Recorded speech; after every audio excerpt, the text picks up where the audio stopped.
Tired of dealing with annoying flies, fruit flies, and gnats in your home? The Zevo Flying Insect Trap is your ultimate solution. Don't wait. Check out the link in the video description now to get your Zevo Flying Insect Trap on Amazon and enjoy a bug-free home today. Hundreds of protesters are clashing with cops outside Downing Street just 24 hours after riots were sparked in Southport.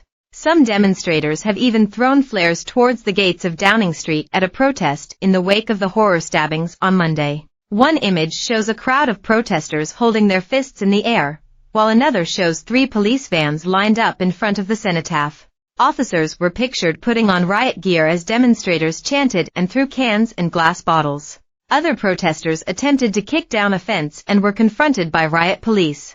Police have detained a man wearing a balaclava near to Downing Street as the violent scenes continue in the capital. Cops wrestled the man off the road and onto the pavement. Earlier, the Metropolitan Police placed conditions on the protest, stating demonstrators had to stay within a certain area and disperse by 8:30 p.m. Met Superintendent Neil Holyoake said, following the tragic events in Southport, "It is understandable the public have strong feelings about this shocking incident, but the subsequent violent, unlawful disorder that unfolded was completely unacceptable and driven by misinformation. Everyone has a right to protest, and we continue to balance the right to lawful protest with everyone's right to go about their lives without fear or serious disruption, which is why we have put conditions in place and deployed more officers across London. We are speaking to the protest organizers as well as local community groups, businesses, and religious leaders, in particular the Muslim community who have been impacted by this week's disorder in Southport.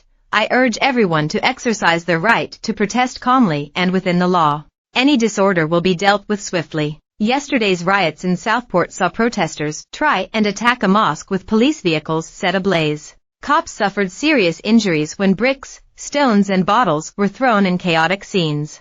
Speculation about the alleged attacker's identity circulated online, fueling the tension that already existed after Monday's horrific attack. Despite social media claims, the suspect was born in Cardiff. The mum of Elsie Stankham, one of 3 victims so far from the attack, had condemned the violence and urged protesters to stop.